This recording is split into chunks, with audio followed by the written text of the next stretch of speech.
Good afternoon, and welcome to another episode of Sunday Scoops. Little technical difficulties earlier, but the music you heard was this genre called Stooge, and it was invested, invented by the great Jackie Opel. Created by Jackie Opel. Not invention, or creation, but all the same difference. It sounds like you nail up something when you say invention. Really? But like a The car named up. The invention that, a DJ control on computer. Those are inventions, Mr. Blackford. Welcome to another episode of Sunday Scoops, and this week we're featuring the great Jackie Opel, the Dejan, and the Blues Busters. And as I said, the music we were listening to earlier was from Jackie Opel. And of course, we're going to talk about Jackie as well as the Blues Busters. We want to just go back and kind of, revisit the story of the earlier music coming out of Jamaica. A lot of this music we kind of just slip past. Everybody talk about mento and reggae and ska. And, we want to use the opportunity. Early Jamaican R&B. Right, because that's what gave birth to ska. And to a lesser extent later on, the reggae music as well. And so today we're going to use the opportunity to speak to that part of Jamaica's music history. And we're going to start out with a man called Jackie Opel, who is, we would dive into his antecedents afterwards, but Garth? Yeah, man, we'll start out with what we call a jukebox show, because them song, was big in the dancehall, but big on boxes and all of that stuff. Man, oh man, what a wicked saxophone. Charlie Organaire, welcome to Sunday Scoops. Yes, my brother. Yeah, hear all the saxophone, boy, wicked, eh? Oh, yeah. That was rolling all fancy. Oh man, you see, well, that's why we have to have the man up on the shoulder. The man just the man blow the saxophone and I tell you so I blow it, He could also tell you what minute of the tune and blow the sax. Well, that was Crimea River by the man known as Jamaica's Jackie Wilson. In fact, that's what that is how he, coming out of that early period. And Charlie, that's why we have you on this show today, because this is right up in your Rocky. This is the time, your time in the music. That was my time in the studio. Absolutely. Yeah. And Jackie Opel, what kind of relationship did you have with him? And connections, relationship per se. Well, like I was one of the studio musicians, and he was one of the artists back then. And I'm sure we perform on the same stage. We perform at Regal Theatre. I remember one show with him, and he was a pretty nice person and an excellent singer and performer. One of the best. He had Jackie Wilson was one of the big vocalists coming out of the States at the time. And right. In fact, just for, from a historical standpoint, Jackie Opel was born in Barbados. His real name was actually Dalton Bishop. And he had been singing for quite a while. Born in 1938 in Barbados. In the early 1950s, he got into the music business down there, where I guess similar to what was happening in Jamaica, the music was being influenced a lot by what was coming out of North America. And so Jackie Wilson would have been a big name in the music down in the islands as well. And because he even performed in Jamaica too. Absolutely. And so he decided, like a number of musicians out of the Southern Caribbean, that the place to be was Jamaica, because enough things are going on with Jamaica as far as the music and its growth was concerned. And I think too, there was what's his name, the contest man there, Veer Johns. Veer Johns, had been doing okay. these opportunity or thing, finding talent, and a number of Jamaican singers would basically mimic a Jackie Opel or a Jackie Wilson, Jackie Wilson, yeah. a Right. Nat King Cole or whatever. But All when the top Otis artists, Redding. every one of absolutely, your top American Curtis artists, we are Mayfield. the Jamaican to match them. and then Jackie Wilson come up to Jamaica from Barbados, and the man them say, well, we can't find Jackie Opel Wilson, Bridget. but we have Jackie Jackie Opel. Opel, and nobody no sound like a Jackie Wilson, like Jackie Opel, and there you have it. Crimea River though is, as God mentioned, and we come from the same ballpark, what you call a typical rumbar tune. You know, you just listen to the tune and you can imagine two man over the bar counter. And them, After 2 drinks, of course. yes. And them a lean over the jukebox and hug it up like some boy, we this, cry me a river. After 2 drinks, yeah, that happens, yeah. the good old white rum and milk. so, so this was the introduction. Now the music though. That sounds like a confession. Well, listen, because I'm a young That boy, sounds like a confession for no, real. I don't. Man, we shut off your camera, Empty threats, Charlie. Empty threats. And me control the equipment, so we can't shut off none.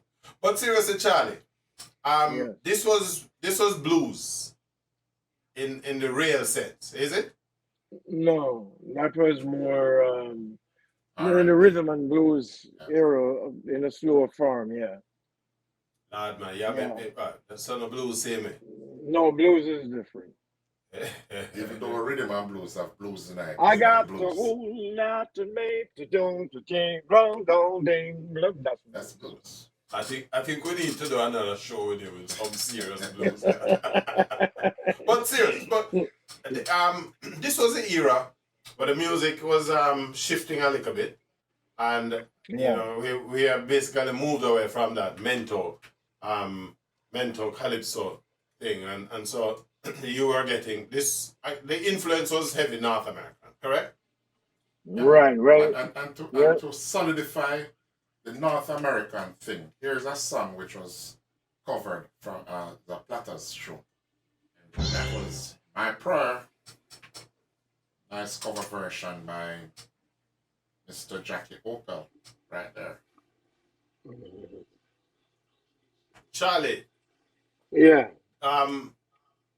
this was as you say, a cover of the Platters, right, guy? Right. But in the Platters, what's the lead on this was Tony, whatever, 20 what? can't 20 remember. something. It's Tony something, I forgot. But he was one of the greatest vocalists ever. And here we One have of the greatest That song was American released in vocalists. Yeah. 1956. but Yeah. Jackie Opel take this song and Yeah. to a large extent own it, you know, Oh yeah. and so And- it sort of speak to the caliber of his you know of his vocals Presentation. and his absolutely this man, from my understanding of his work in Jamaica, and this is what made him so significant, such a significant part of the Jamaican music sphere, if you will, because his voice was such. You know, a lot of the singers now who would have tried imitate a Jackie Wilson were now basically wanting to sing like Jackie Opel. Eh? Right. You see, Jackie Wilson had what you call a range, Yeah. and the Platters, that same guy Tony, I don't remember his last name. His range is not the average range. Okay, is one of my most favorite lead, and Jackie Opel had the range. Yeah, He had the range. it is reported that Jackie Opel had a 6-octave range. Wow. Well, I wouldn't say 6. That would be a lot, I would That's what the say, scribe said. Just yeah, but echoing. when you talk about six, it's like you said, do re mi fa sol la ti do and do re mi, and you no, you wouldn't get six now. I doubt if there's anyone who would have six ranges like that. But his ranges, I would have probably put him to about four. But 4 from 6, that not much difference in them, eh? But in Well, the bad. you um, see, from you saying, from you going the scale up, and you go yeah. another scale to go six up, that's a lot. Yeah, Yeah, I Platters, don't Tony know. Williams. Tony I Williams. don't. Tony Williams, Yeah, you're looking for. Tony Williams. Tony Right, Williams. Yeah. right, right. Tony Williams. No, people like Tony Williams. People like Roy Hamilton. Okay, Roy Hamilton is another range guy. Mario Lanza is another range man. Those are the people with the high ranges. Yeah, man, those guys can like. Roy There's Hamilton. hardly any. Yeah, Roy Hamilton was another one of those kind of guys. Yeah. All right. Oh my love, my darling, I'm hungered for your touch. When you listen to him singing all that with range and all those songs. Yeah, man. Roy Hamilton was one of them. Yeah. Now, Jackie came to Jamaica too, and 1962. he came in 1962, I was and on his tour you were on a tour with him. because I was in Carlos Malcolm's band. Carlos Malcolm, Afro Jamaican rhythms. Right. I give you a joke. When we got to Mandeville, because he was here the year before, and I think I came to see when was in the band. When he came back, that was after 62, right? And a woman brought a baby. I'm telling Jackie Wilson that was his baby when he was there the first time he got her pregnant. Boy, never give him a full suit or a jacket. I think it was really his. So it was a perfect fit then. Yeah, man. But Yeah. the significance though of Jackie Opel in terms of, first of all, a lot of Jamaicans were not aware, and even up to recent, Mikey Bennett God made the point that he didn't know that Jackie Opel was from Barbados, and so Wow. what, Wow. and a lot of Jamaican musicians too didn't know that. You have to go back to like your era, coming out of the 50s, the 1960s, to Right, make that right, realization. Those early years was right. the years of the transplants. Lord You Creator, see, Linty, Jackie Opel, you know. And for example, those years we didn't have the amount of radio stations all like we have today all over the island. And so we have what RJR and Radio Fusion. JBC. So yeah, our Radio Jamaica and Radio Fusion, and then JBC. So most of the people in the interior, the outside areas of Kingston, were not, you know, they couldn't get. They most of them never have radios and all of that. Weren't able to listen to a lot of our program. Just if a DJ is not in the area, they wouldn't even hear our music. mhm. You see, right? But Back in those early years. Yeah. which is perhaps why the dependence was so much on the sound system. Now, um, he, Right. from the record show though that he did a lot of work with Cox and Dodd, Also, right? a lot of work with That's where he Byron. did and his. and That's Byron where he Lee. did all his work. The records seem to suggest he did a lot of work with, as I say, Coxon. Coxon, some Yeah. work with Byron Lee, some of the tunes. There was a guy, Justin Yap, who had Top Deck Records, Yeah. which would be, because in this period though everybody was recording at Federal, right?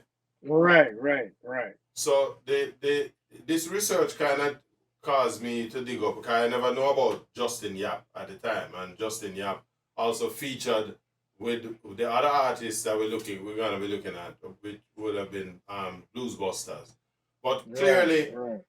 the production of blues R&B.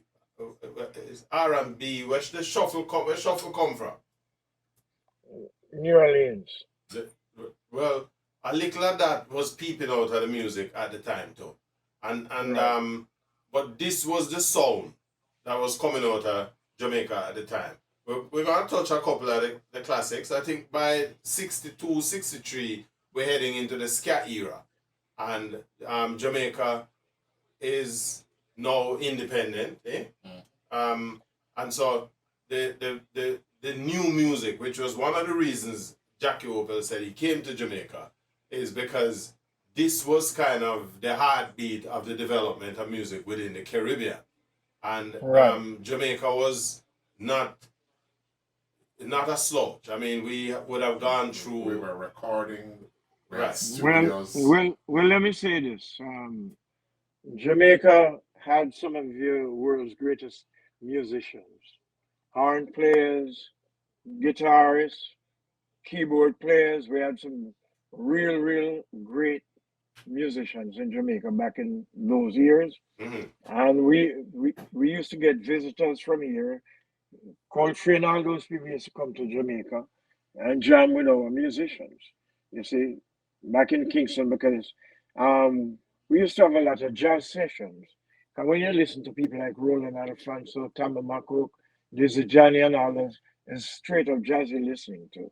You know, jazz musicians. They got the influence of Miles Davis and all these other people. Mhm. Um, so then we used to have a lot of big bands, 'cause we used to have a lot of orchestras in Kingston. When I say orchestras, 14 pieces, 12 pieces, you know, big bands Where were these that people played playing though? all over Kingston. Glass Bucket. Sombrero. Uh, no, it wasn't some. Yes, Sombrero. Carlos Malcolm was orchestra, and they played at Sombrero. That was another place. Glass Silver Bucket, Slipper, Silver Slipper. There's another Sheraton. play. Yeah, all the hotels and all that. They would play in these hotel bathroom, Ballroom. ballrooms. I like to I see. mean, I like to the see fit an bathroom, the orchestra in our bathrooms will be bathroom. late. The bathrooms will be later, you know. Yeah. Yeah, the ballrooms and all of that. Yeah. So, but we had a lot of um big bands, you know, in Jamaica back then. Because when Byron Lee started, it was a big band also, you know, orchestra. You know, I So think we need to spend some time and do a show on So we Byron. can't do one show on Byron Byron. Lee have a whole heap of, you know, there's a love-hate relationship amongst some musicians and Byron Lee. But let's treat the listeners to some more pieces from the you know, Kicking it off Jackie with, Opel, with, yeah. with one of his early ska hits, Nobody's Business. All right, you heard Nobody's Business, then You're No Good, and this one is called Say Business. Like this man never like nobody in a film business at all. The great Wilfred Jackie Opel, man. You're no good. That is what you call a perennial classic.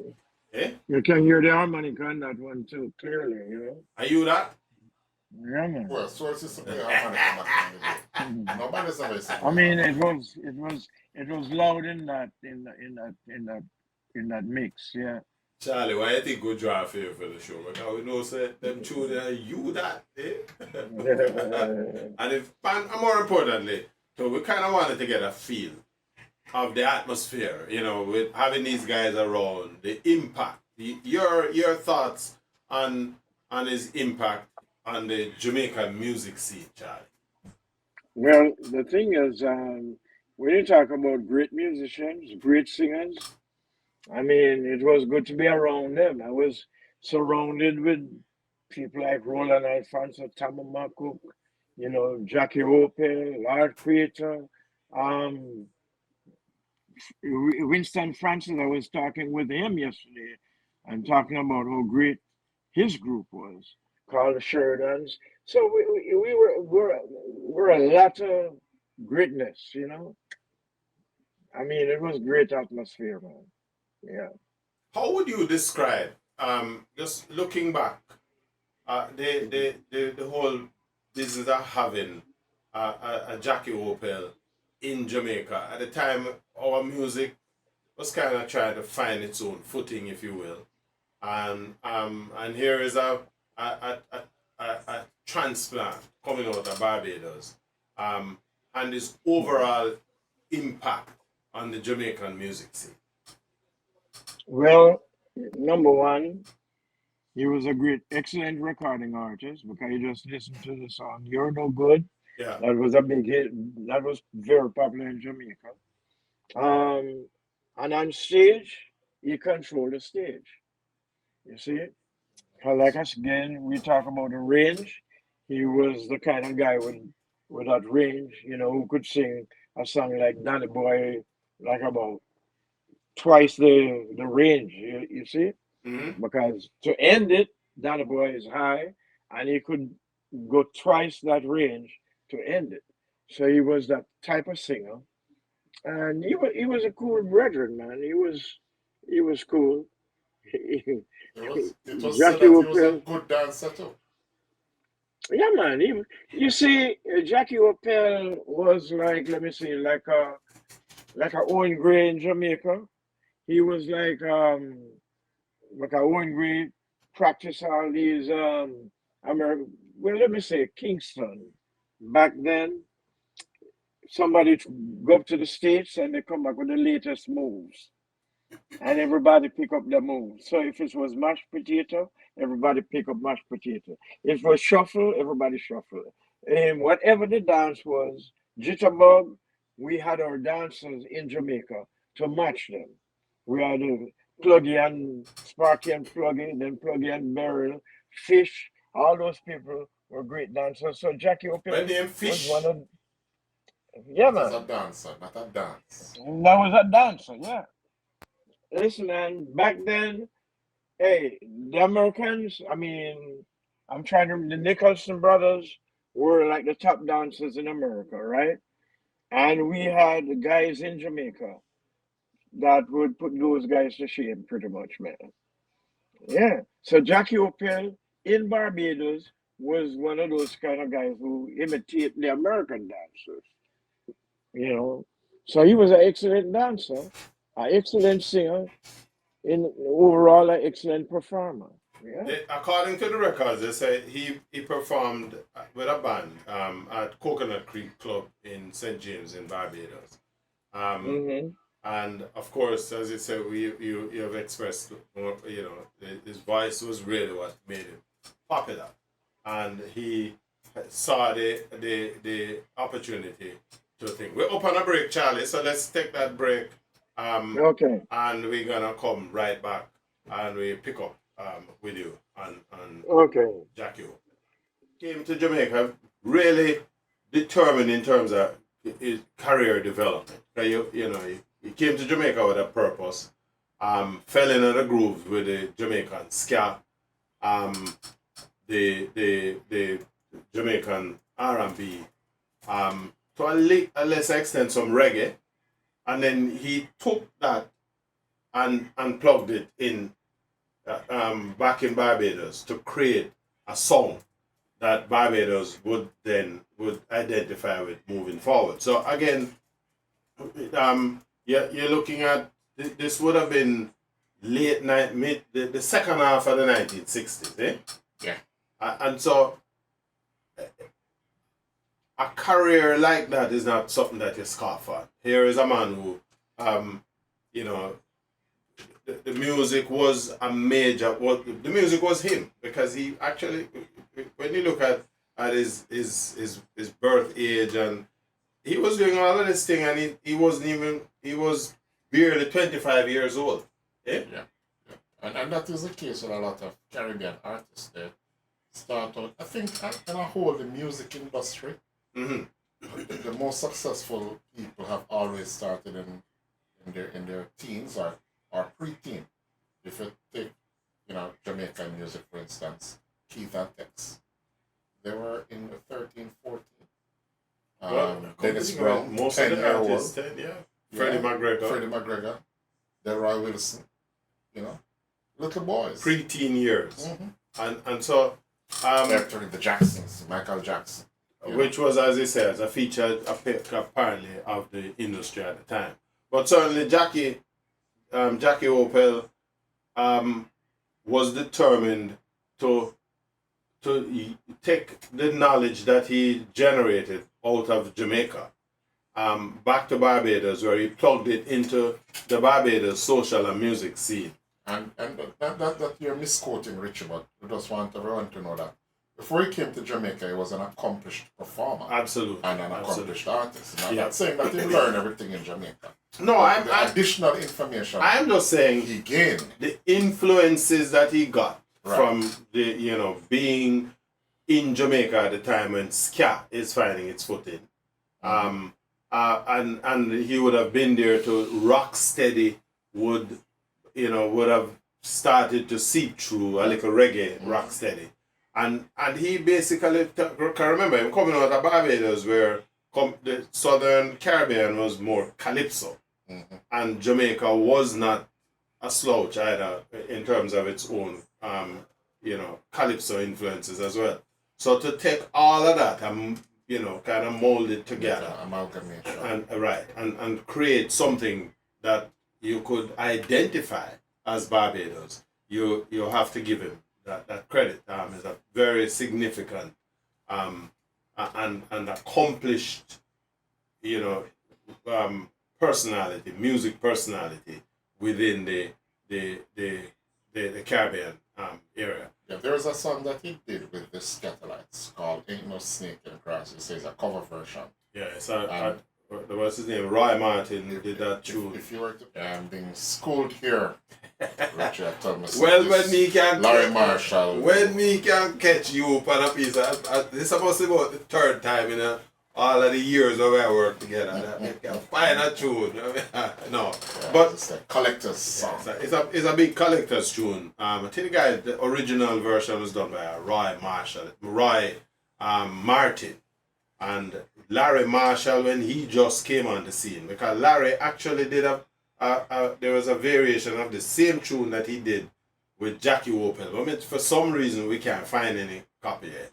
And then Jackie went and did it over with the Scatterlights, and that became the most popular version. But the Larry Marshall version with Jackie Opel and Larry Marshall, wicked as well. Yeah, for come back to Jamaica and dig up that 45. Yeah, man, I forgot brush off. Go down the yard and find the music. But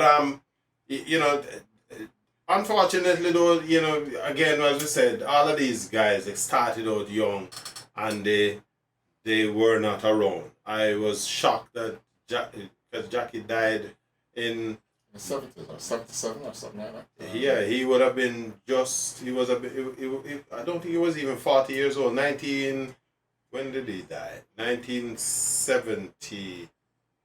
Oh, man. Yeah, 77 or 72. I don't know quite. But he died in a car accident. Yeah, he died in a car accident. Yeah. And,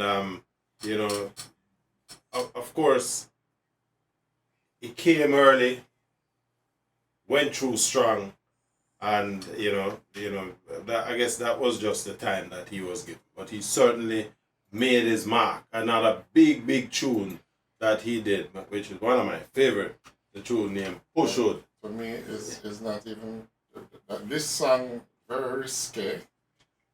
Lots of puns, metaphors like push. Yeah, but trust me, sexually laced. Let's read between the lines. 1965 was the year, and this was 58 years ago. This song, Pushwood. Hi there. If you enjoyed that clip, go on over to our website at yardmedia.com, where you can watch the entire broadcast at your leisure. And while you're there, why don't you check out our other reggae music features? And before you leave, pick up some of our Jamaican reggae merchandise, and hey, don't forget to tell your friends.